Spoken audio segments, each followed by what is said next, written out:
కొనుగోలు కోసం ఆన్లైన్లో వెతికిన ఓటెక్కి అడ్డంగా బుక్ అయ్యాడు. మాయ మాటలకు మోసపోయి 2 లక్షల దాకా సొమ్ము పోగొట్టుకున్నాడు. హైదరాబాద్ నగరంలోని చందానగర్లో ఈ ఘటన చోటు చేసుకుంది. స్థానికంగా నివాసం ఉండే సదరు వ్యక్తి డిసెంబర్ చివరి వారంలో ఆన్లైన్లో ఎస్కార్ట్ సర్వీస్ ద్వారా కాల్ గర్ల్ కోసం వెతికాడు. ఓ వెబ్సైట్లో కనిపించిన లింక్ క్లిక్ చేయగానే ఓ నెంబర్ అయితే దొరికింది. ఆ నెంబర్ ద్వారా వాట్సాప్ చాటింగ్ కోసం ప్రయత్నించాడు.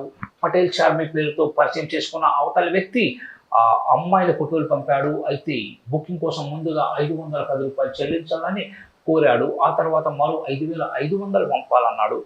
మరోసారి మెసేజ్ చేసి సెక్యూరిటీ డిపాజిట్ కింద 7000 చెల్లించాలన్నాడు.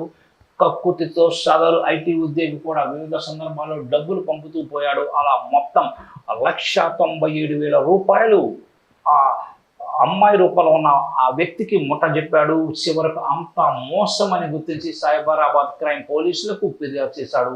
ఇలాంటి స్కామర్ పట్ల అప్రమత్తంగా ఉండాలని సైబర్ పోలీసులు సూచిస్తున్నారు. కొనుగోలు కోసం ఆన్లైన్లో వెతికిన ఓటెక్కి అడ్డంగా బుక్ అయ్యాడు.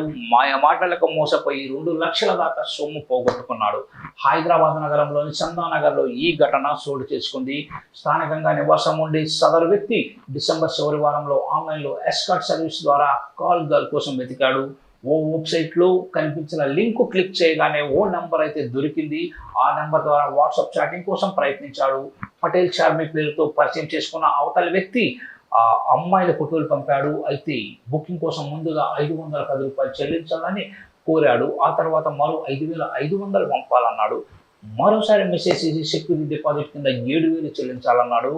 కక్కుతితో సదరు ఐటీ ఉద్యోగి కూడా వివిధ సందర్భాల్లో డబ్బులు పంపుతూ పోయాడు. అలా మొత్తం 1,97,000 ఆ అమ్మాయి రూపంలో ఉన్న ఆ వ్యక్తికి ముట్ట చెప్పాడు. చివరకు అంతా మోసమని గుర్తించి సైబరాబాద్ క్రైమ్ పోలీసులకు ఫిర్యాదు చేశాడు. ఇలాంటి స్కామర్ పట్ల అప్రమత్తంగా ఉండాలని సైబర్ పోలీసులు సూచిస్తున్నారు.